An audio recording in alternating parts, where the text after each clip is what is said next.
दोस्तों, अभिनेता प्राण की गिनती बॉलीवुड के चुनिंदा दमदार कलाकारों में होती है। प्राण की पहचान हिंदी फिल्म जगत के सबसे खूंखार विलन के तौर पर की जाती है। प्राण का पूरा नाम प्राण कृष्ण सिकंद है।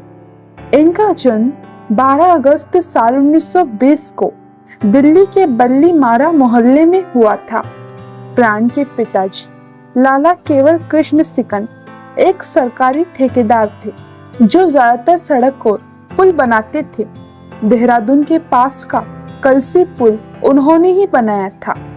पिता का काम ऐसा था कि एक शहर से दूसरे शहर भटकना पड़ता था, इसीलिए उनकी शिक्षा कपूरथला, उन्नाव, मेरठ, देहरादून और रामपुर में हुई। गणित में ज़हीन होने के बावजूद प्राण ने 10वीं के बाद पढ़ाई छोड़ दी और अपने शौक को तरजीह देते हुए कैमरे के लेंस से दुनिया देखने का फैसला लिया। शौक को प्रोफेशन बनाने के लिए दिल्ली के एक कंपनी में फोटोग्राफी की बारीकियां सीखने वो पहुंच गए।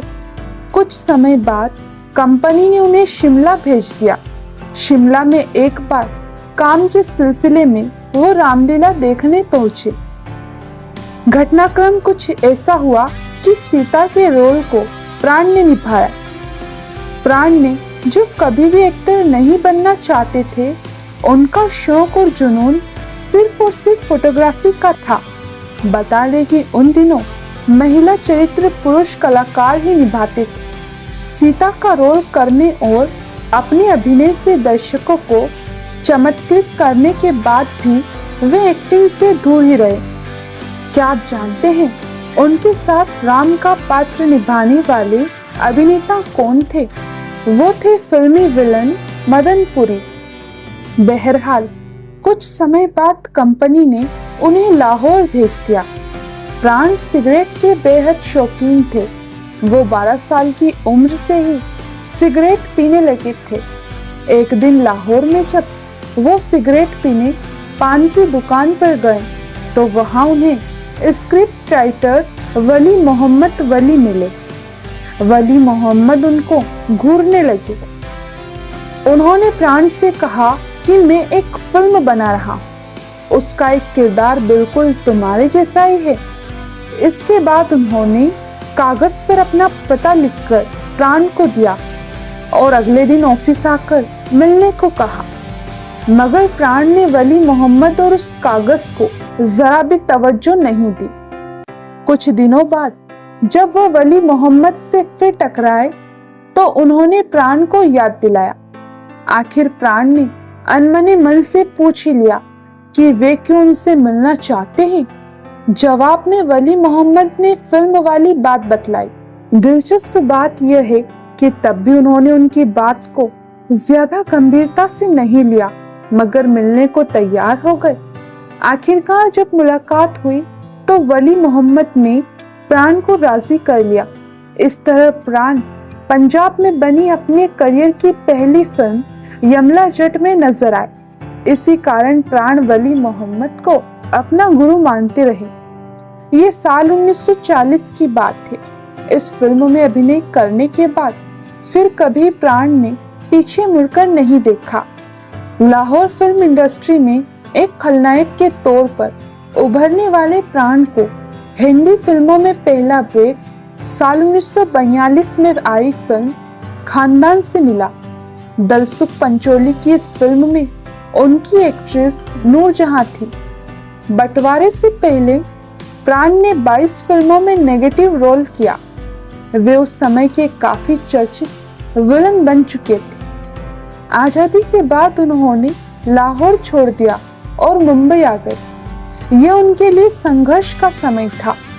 मुंबई आने के बाद प्राण को फिल्म जिद्दी में काम मिला था। इस फिल्म के लीड हीरो थे देव आनंद और हीरोइन थी कामिनी कौशल। फिल्म जिद्दी के बाद इस दशक की सभी फिल्मों में प्राण खलनायक के रोल में नजर आए। प्राण ने अपने पिता को यह नहीं बताया था कि वे फिल्मों में काम करने लगे हैं, क्योंकि उन्हें डर था कि पिताजी को ये काम पसंद नहीं आएगा। मगर जब अखबार में उनका पहला इंटरव्यू छपा तो उन्होंने अपनी बहन से अखबार छुपाने के लिए कह दिया था, लेकिन फिर भी उनके पिताजी को इस बारे में पता चल गया। इस बारे में जानकर उनके पिता को भी अच्छा लगा। जब फिल्म हलाकू में मीना कुमारी को प्राण के अपोजिट कास्ट किया गया तो वो बहुत उदास हो गई। उनका कहना था कि दोनों की जोड़ी अच्छी नहीं लगी। जब बाद में मीना कुमारी ने उन्हें कॉस्ट्यूम में देखा तो वे दंग रह गई। इस किस्से को याद करके उन्होंने एक बार कहा था कि शायद उस किरदार को प्राण के अलावा कोई और बेहतरीन तरीके से नहीं निभा सकता था। उस दौर में फिल्मों के पोस्टरों पर हीरो हीरोइन छाए रहते थे, लेकिन फिर धीरे धीरे प्राण का स्टारडम बढ़ने लगा और 60 के दशक के अंत में प्राण भी पोस्टर पर प्रमुखता से दिखाई देने लगी। कहते हैं कि 70 के दशक तक आते आते प्राण हीरो से ज्यादा डिमांड में रहने लगे थे। कुछ मीडिया रिपोर्ट्स की माने तो वे अमिताभ बच्चन, विनोद खन्ना, धर्मेंद्र, सुनील दत्त जैसे स्टार्स की तुलना में सबसे ज्यादा फीस लेते थे। इतना ही नहीं, एक वक्त पर उन्होंने फिल्म इंडस्ट्री में सबसे ज्यादा कमाई करने वाले राजेश खन्ना को भी पीछे छोड़ दिया था। अभिनय की दुनिया में दाखिल होने वाले अमूमन हर नौजवान की ये दिली ख्वाहिश होती है कि वे फिल्मों में नायक बने, क्योंकि हीरो तो हीरो ही होता है, बाकी कलाकारों के मुकाबले वो अलग और ऊंची हैसियत जो रखता है। इसीलिए हर कोई ये कोशिश करता है कि वो हीरो बने। लेकिन प्राण अपने दौर के इकलौते ऐसे विलन थे जिन्होंने नायक के रोल करने और मिलने के बावजूद भी ज्यादातर खलनायक बनना पसंद किया। प्राण बाई चांस नहीं, बाई चॉइस विलन बने थे। प्राण ये कहते थे कि मुझे हीरोइन के साथ रोमांस करना कतई नहीं भाता था। हीरोइन के साथ पेड़ के चारों ओर चक्कर लगाना, नाचना गाना, ये सब मुझे बिल्कुल पसंद नहीं था। प्राण की मुख्य रुचि खेल में थी। उनका खेलों से पहला परिचय उत्तर प्रदेश के स्कूल में ही हुआ था। प्राण जब स्कूली छात्र थे तो वह हॉकी खेलते थे। जब वह साल 1947 में बम्बई पहुंचे तो खेलों में उनकी दिलचस्पी और बढ़ गई। इसके बाद वह Bombay cricket club of India के सदस्य बने। इतना ही नहीं, प्राण ने अपने दोस्त निर्माता निर्देशक राम कमलानी के साथ ब्रेबॉर्न स्टेडियम में खेले जाने वाले हर बड़े क्रिकेट मैच को वो देखते थे। दोनों पवेलियन की 2 खास सीटों पर बैठने के लिए सुबह 5 बजे सीसीआई के बाहर कतार में सबसे आगे लग जाती। आपको बता दें कि प्राण को फुटबॉल से भी काफी लगाव था। उन्होंने एक इंटरव्यू के दौरान कहा था कि मुझे फुटबॉल इतना पसंद आने लगा कि मैं अपनी एक टीम बनाना चाहता था। उन्होंने इसके बारे में राज कपूर से भी बात की थी। इसके बाद उन्होंने साल 1950 के शुरुआत में एक टीम भी बनाई जिसका नाम मास्को की प्रसिद्ध टीम के नाम पर बॉम्बे डायनामोस फुटबॉल क्लब रखा गया। इस टीम में 6 सदस्य थे। इसमें महाराष्ट्र का प्रतिनिधित्व करने वाले, ओलंपिक में भारत का प्रतिनिधित्व करने वाले भी शामिल थे। खैर, एक्टिंग हो या खेल हो या फिर प्राण के फेमस डायलॉग, आज भी वो हम सबके दिलों पर राज करते हैं। राजेश खन्ना जिन दिनों अपनी बुलंदियों पर थे, हर फिल्म के बाद अपनी फीस बढ़ा लेते थे, लेकिन फिर भी उन्हें अपनी फिल्म में लेने के लिए निर्माताओं की लाइनें लगी रहती थी। उन्हीं दिनों प्राण भी काफी लोकप्रिय थे। वो फिल्मों में सपोर्टिंग रोल निभाते थे, लेकिन उनका कद फिल्म के लीड हीरो से जरा भी कम नहीं होता था। प्राण ने राजेश खन्ना के साथ कई फिल्मों में काम किया है। हालांकि दोनों को साथ में कास्ट करने से उस दौर में निर्माता बेहद कतराते थे, खास तौर पर तब जब राजेश खन्ना अपने करियर की बुलंदी पर थे। इसकी वजह थी फिल्म का बजट। दरअसल राजेश खन्ना फिल्म आराधना की सफलता के बाद हर फिल्म के लिए 20 लाख रुपए से अधिक रुपए लेने लगे थे। इससे पहले वो एक फिल्म के लिए 10 लाख रुपए से अधिक लेते थे। फीस में दोगुनी बढ़ोतरी के बाद भी निर्माता उन्हें अपनी फिल्म में लेना चाहते थे, क्योंकि वो फिल्म हिट होने की गारंटी बन चुके थे। इधर प्राण भी बेहद लोकप्रिय थे और हर फिल्म के लिए करीब 10 लाख रुपए लेते थे।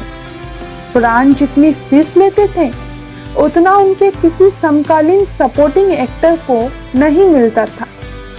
उस दौरान फिल्मों का बजट उतना नहीं होता था कि राजेश खन्ना और प्राण को साथ लेकर फिल्में बनाई जा सके। इसीलिए कई प्रोड्यूसर्स ने दोनों को साथ में लेकर फिल्म बनाने की सोची भी, तो बजट के कारण वो फिल्म नहीं बना पाए थे। खैर, राजेश खन्ना ने प्राण के साथ कई फिल्में की, जिनमें बेवफाई, दुर्गा, मर्यादा और हत्यारा आदि सफल हुई। उन्होंने विलन को नया अंदाज दिया। वे वर्सेटाइल एक्टर थे। जब तक उन्होंने खलनायकी की, लोग उनसे, उनके चरित्रों से घृणा करते थे। फिर उन्होंने ट्रैक बदला और कैरेक्टर आर्टिस्ट के रोल को अपनाया और अपनी पहली ही फिल्म में अपनी दमदार अदाकारी से उन्होंने दर्शकों को यू टर्न लेने पर मजबूर कर दिया। उनकी फिल्म उपकार, जिसमें मलंग बाबा यानी प्राण को इतना प्यार मिला कि हीरो मनोज कुमार भी पीछे रह गए। फिल्म राम और श्याम के पूर्ण चरित्र वाले कलाकार ने जब कसमें वादे प्यार वफा सब वादे हैं, वादों का क्या पर्दे पर गाया, तो दर्शकों को आंख पोंछने के लिए रुमाल निकालना पड़ा। अपनी अदाकारी की हर फील्ड में प्राण ने न सिर्फ हाथ आजमाया, बल्कि हर जगह अपनी अदाकारी का लोहा भी मनवाया। किशोर कुमार के साथ हाफ टिकट में उन्होंने कॉमेडी में भी हाथ साफ किया। इससे पहले कश्मीर की कली में वे विलन को कॉमिक टच दे चुके थे। उनकी जोरदार आवाज में संवाद अदायकी उन्हें दूसरों से जुदा करती है।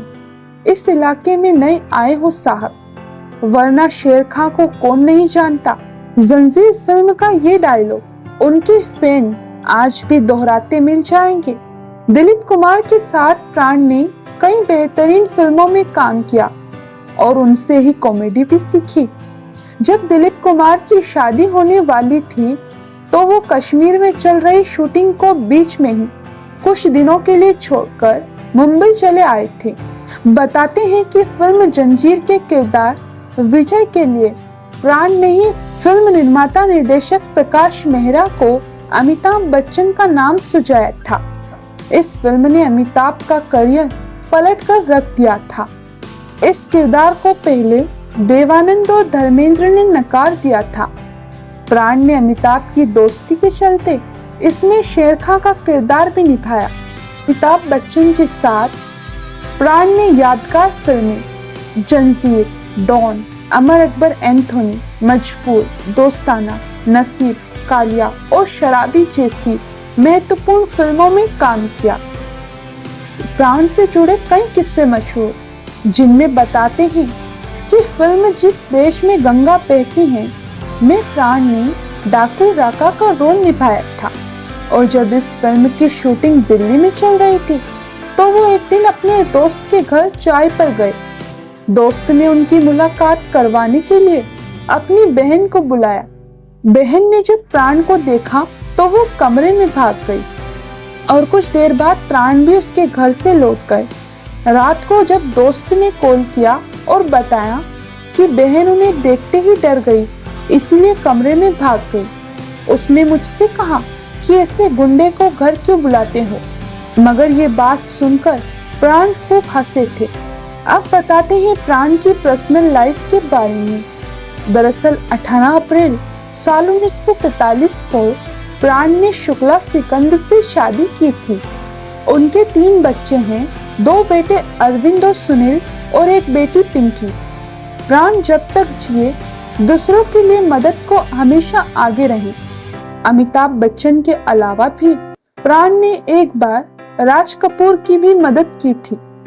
दरअसल प्राण हर फिल्म के लिए भारी फीस लिया करते थे। उनकी फीस हीरो से भी ज्यादा हुआ करती थी, लेकिन उन्होंने राज कपूर की फिल्म बॉबी के लिए मात्र 1 रुपए ही लिए थे। दरअसल उस दौरान राज कपूर आर्थिक तंगी से गुजर रहे थे।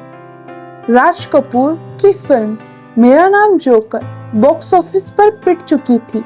इसके बाद वो बॉबी फिल्म बना रहे थे, जिसके लिए उनके पास बजट भी कम था। इसको देखते हुए प्राण ने फीस नहीं ली। प्राण जितना बिग स्क्रीन पर खतरनाक नजर आते थे, वो असल जिंदगी में उतने ही नरम थे। प्राण ने अपने शानदार काम की बदौलत कई बार फिल्म फेयर पुरस्कार जीते। इसके साथ ही उनके बेहतरीन काम के लिए भारत सरकार ने उन्हें पद्म भूषण अवार्ड से सम्मानित किया। इसके अलावा उन्हें दादा साहब फाल्के पुरस्कार से भी नवाजा जा चुका है। प्राण ने अपने 7 दशक तक फिल्मी सफर में 362 से भी ज्यादा फिल्मों में काम किया। 2007 में आई दोष फिल्म उनके करियर की आखिरी फिल्म थी। साल 2013 में 12 जुलाई के दिन 93 साल की उम्र में मुंबई के लीलावती अस्पताल में लंबी बीमारी की वजह से प्राण का निधन हो गया। वे आज भी अपने जबरदस्त काम के लिए हमारे बीच जिंदा है।